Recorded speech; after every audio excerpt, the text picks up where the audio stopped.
Case పూర్వాపరాలు పరిశీలించిన మీదట lawyer చక్రవర్తి వాదనతో ఏకీభవిస్తూ అతని క్లయింట్ అయిన సరోజాకు ఆనందకుమార్ నుండి విడాకులు మంజూరు చేయడం.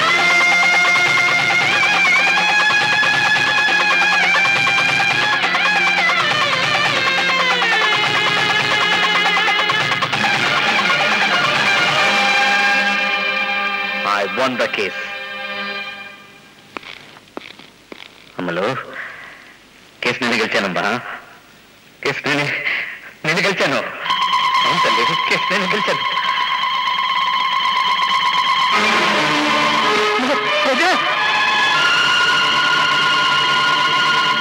నా రుచకి ఏమైంది? నా అమ్మకి ఏమైంది? అమ్మాయి మెంటల్ గా అప్సెట్ అయింది. మరేం పర్వాలేదు. ఈ టాబ్లెట్స్ గంటకోసారి ఇస్తుండండి. నేను మళ్ళీ రేపొద్దున్నే వచ్చి చూస్తాను. Thank you. అవును, మీ మిస్సెస్ వాసంతి గారు ఇంట్లో లేరా? లేదు డాక్టర్, ఊరు వెళ్ళింది. అయ్యో, ఈ టైంలో ఆవిడ ఉండుంటే చాలా ఉపయోగంగా ఉండేది. ఈ టాబ్లెట్స్ నేను టైంకి ఇవ్వగలండి. టైంకి టాబ్లెట్స్ ఎవరైనా ఇస్తారండి. కానీ వయసు వచ్చిన ఆడపిల్ల మంచాన పడితే తల్లైనా తోడుండాలి, లేదా భర్త అయినా తోడుండాలి. మీకు తెలియదు ఏమని చెప్పండి. వస్తానండి. నమస్కారం.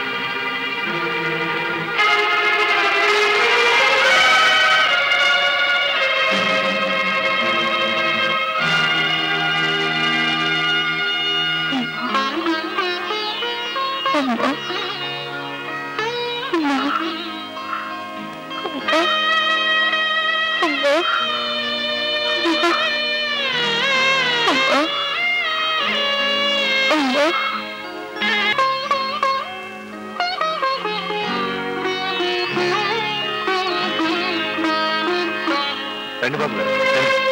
నమస్కారం అండి. కూర్చోండి బాబు గారు. రాఘవయ్య, నేను ఇంటికి లాయర్గా రాలేదయ్యా. ఓ కూతుర్ని కన్న తండ్రిగా వచ్చాను. కోర్టులో కేసు నేనే గెలిచాను రాఘవయ్య. ఆడపిల్లకు అమ్మా నాన్న ఎన్నైనా చేయొచ్చు. నాన్న కొన్ని మాత్రమే చేయగలడు, కానీ అమ్మ అన్నీ చేయగలదు. కానీ కోర్టులో కేసు నేనే గెలిచాను రాఘవయ్య. నా కూతురు కోర్టులో స్పృహ పడిపోయింది. అమ్మ అమ్మను కలవరిస్తుంది రాఘవయ్య. తండ్రిగా నా విలువను నేను ఎంత కాపాడుకున్నాను నాకు తెలియదు, కానీ తల్లిగా మాత్రం వాసంతి 100కి 100 పాళ్ళు తన విలువను కాపాడుకుంది. ఈ పరిస్థితుల్లో కూతురు చూడడానికి ఇంటికి రావడం తన ధర్మం. వస్తాను. కోర్టులో కేసు నేనే గెలిచాను రాఘవయ్యా. నేనే గెలిచాను అయ్యా.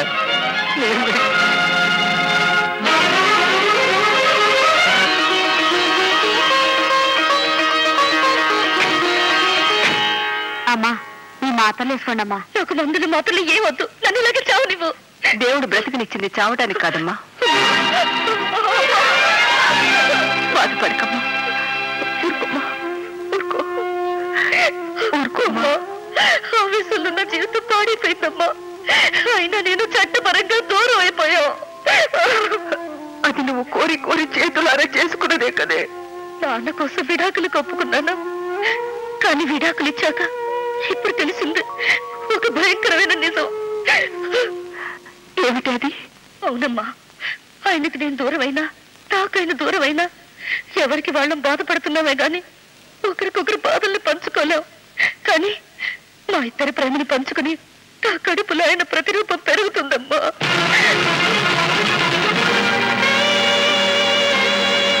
ఏమిటి నువ్వు అనేది? అవునమ్మా, నేను తల్లిని కాబోతున్నాను. రేపు నాకు కొడుకు కూతురు పుట్టి నన్ను నాన్నెవరని అడిగితే నేను ఏం చెప్తానమ్మా? ఏం చెప్పాలని నిర్ణయం తీసుకున్నావే? నా నిర్ణయం ఒక్కటేనమ్మా. ఏమిటది? నేను ఎలాగో ఆయనకు దూరం అయ్యాను. చావలేక బతకాలి. ఇలా బతకడం కంటే చావడమే మంచిదమ్మా. ఇదే నా సమస్యకు పరిష్కారం. ఏమిటమ్మా ఇది? నీకు అలాంటి అర్ధాంతరమైన చావు రాకూడదని, నీ జీవితం కూడా నా చెల్లెలు పద్మ జీవితంలా కాకూడదనే కదమ్మా వారి దగ్గర నుంచి చట్టబద్ధంగా నీకు నేను విడాకులు ఇప్పించింది. ఏమిటండి మీ చట్టం? కలతలు వేగిన మనసును విడదీయటమేనా మీ చట్టం? వీళ్ళ జీవితంలో ఎదురైన సమస్యకు మీ చట్టం ఏ సమాధానం చెప్తుంది? చెప్పండి. వాసంతి, వాసంతి అని అడుగుతున్నాను, జవాబు చెప్పండి. మీ కూతురి సమస్యను ఎలా పరిష్కరిస్తారు? ఎన్ని లా బుక్స్లు చూసి నాకు జవాబు చెప్తారు? ఏ న్యాయవాదిగా కోర్టులో మీ కూతురికి విడాకులు ఇప్పించారో అదే న్యాయవాదిగా నాకు జవాబు చెప్పండి. రేపు ఇది తల్లి కాబోతుంది, దానికి భర్త లేదు. రేపు ఈ సమాజం దాన్ని భర్త లేకుండా బిడ్డను కన్నదని ఆరోపిస్తే దానికి మీరేం సమాధానం చెప్తారు? ఏమండి, మీకోసమే తెలుసా, ఈ సమాజంలో భర్త పోయిన ఆడదాని మీద ఎవరైనా జాలి చూపిస్తారేమో గాని భర్తని వదిలి వెళ్ళిపోయిన ఆడదాని మీద ఏ ఒక్కరూ జాలి చూపించరండి. ఒక లాయర్ గాని కాదు, తల్లి కాబోతున్న ఓ ఆడపిల్ల తండ్రిగా ఆలోచించండి. Whether you are right or wrong.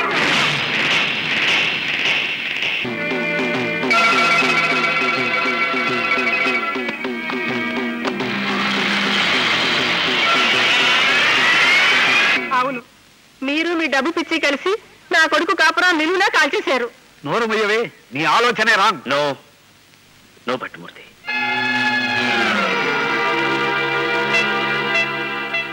మీ ఆవిడ చెప్పింది రైట్. అన్నయ్య గారు రండి రండి, కూర్చోండి. నేను కూర్చోడానికి రాలేదమ్మా.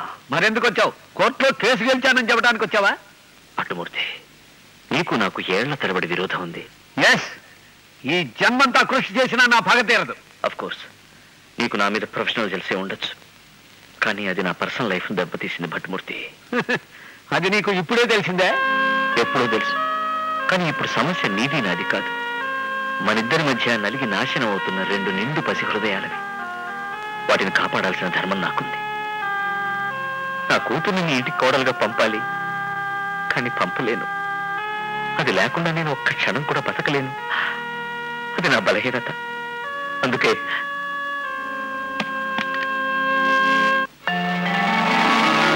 ఈ 25 లక్షలు తీసుకో, లేదా ఎంత కావాలో చెప్పిస్తాను. అంతేకాదు, నా కీర్తి కిరీటంగా భావించే నా ఈ న్యాయశాస్త్రపు పట్టాను కూడా నీకు ధారాదత్తం చేస్తున్నాను. నీ కొడుకు నా ఇంటికి పంపించు. నా కూతురు కడుపులో పెరుగుతున్న బిడ్డకు తండ్రి నీ కొడుకేనని సమాజానికి చెప్పే ఒక్క అవకాశం భట్టుమూర్తి. మన పంతాల కోసం వాళ్ళ జీవితాలు నాశనం చేయకయ్యా, ప్లీజ్. చక్రవర్తి, ఆ రోజే చెప్పాను, నువ్వు కోర్టులో గెలిచిన జీవితంలో ఓడిపోక తప్పదని. నేను అక్కడ గెలవకపోయినా ఇక్కడ గెలిచి తీర్తాను. కారణం, నీ అల్లుడు నా కొడుకు, నీ కూతురు నా కొడుకు. నీ పరువు నీకు దక్కాలంటే దాన్ని నా ఇంటికి పంపించి తీరాలి. బతుకున్నంత కాలం అది నా చెప్పు చేతల్లో చచ్చినట్టు బతకాల్సిన ఆడది. భట్టుమూర్తి, అసలు నువ్వు లాయర్గా కాదు, తండ్రిగా కాదు, ఒక మామగా కాదు. నేను ఒక మనిషిగా చూడాలంటే నాకు అసహ్యంగా ఉంది. అంకుల్, ఈ నీచుడు ముందు మీరు తలదించాల్సిన అవసరం లేదు. రండి అంకుల్, మనం వెళ్ళిపోదాం. ఈ క్షణం నుంచి ఈ ఇంటికి నాకు ఏ సంబంధం లేదు. అండర్స్టాండ్? మీరేం మాట్లాడదు అంకుల్. అమ్మా, ఇంకా ఇలాంటి భర్తే దైవంగా అనుకుంటే నువ్వు ఇక్కడే ఉంది. ఈ కొడుకు కావాలనుకుంటే ఆ దేవాలయానికి రా. పదనకు కమా. ఒక్క నిమిషం భట్టుమూర్తి, ఈ డబ్బు నా లా డిగ్రీ ఇక్కడే ఉంచుతున్నాను. నా కూతురి జీవితం కోసం నేను దీన్ని తాకట్టు పెట్టాను. నువ్వు మనిషిగా మారిన రోజు నీ చేతులతో నా లా డిగ్రీ నాకు ఇచ్చినప్పుడు మళ్ళీ కోర్టుకొస్తాను. సెలవు. ఆహా, నిజంగా అన్నయ్య గారిని చూశాక అనిపిస్తుందండి, దేవుడు మనిషి రూపంలో ఇలా ఉంటాడని. వాడిని నా ముందు పోతావేంటి? మీ చెయ్యి ఇంకా నా చెంప మీద పడలేదు, కానీ పడిందని అన్నయ్య గారితో చెప్పి రేపు పొద్దునే విడాకులు తీసుకుంటాను. మిమ్మల్ని కోర్టులో కలుస్తా. అమ్మా రోజా, నీ నాన్న మాటకు ఎదురు చెప్పలేక, నీ భర్తను వదిలి దూరంగా ఉండలేక ఎంత బాధపడిపోయావనమ్మా. సమయానికి నీ అమ్మ చొరవ తీసుకుని ఈ లాయర్ చక్రవర్తిని ఎదిరించి ఓడించకపోతే ఏమైతే తలుచుకుంటే. లేదండి, లాయర్ చక్రవర్తిని మీలోని తండ్రి చక్రవర్తి ఓడించాడు. అటు కోర్టులోని ఇటు ఇంట్లోనూ మీరే గెలిచారు. ఎవరో అన్నట్టు తనకు తానే ప్రశ్న వేసుకుని తనకు తానే జవాబు చెప్పుకునేవాడే నిజమైన వివేకవంతుడు. అన్నయ్య గారు, అన్నయ్య గారు, ఆ భర్త నుండి నాకు విడాకులు ఇప్పించండి. మీ ఇంట్లో పని మనిషిగానైనా పడి ఉంటాను. అదేంటి వదిన గారు ఎలా అంటారు? ఆహా, వద్దమ్మా వద్దు.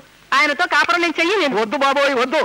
ఇప్పుడు విడాకులు లిటిగేషన్ పెట్టద్దు. అయ్యా చక్రవర్తి, మీరు మ్యారేజ్ బ్రేకర్ కదా, మీతో లాభం లేదు. అమ్మా వాసంతి, నువ్వు మ్యారేజ్ మేకర్వి, ఎంతో మందికి పెళ్లిళ్ళు చేయించిన దేవతవి. నీ ఆయన మా భార్యాభర్తలకు విడాకులు ఇప్పించినా నువ్వే మమ్మల్ని కలపాలి తల్లి. అందుకు నేను ఇచ్చుకునే ఫీజు ఇక మీదట లాయర్ వృత్తి నుంచి నేను సన్యాసం తీసుకుని బావగారు నన్ను క్షమించి ఇక మీదట మీరే లాయర్ వృత్తిలో కొనసాగాలని కోరుకుంటున్నాను.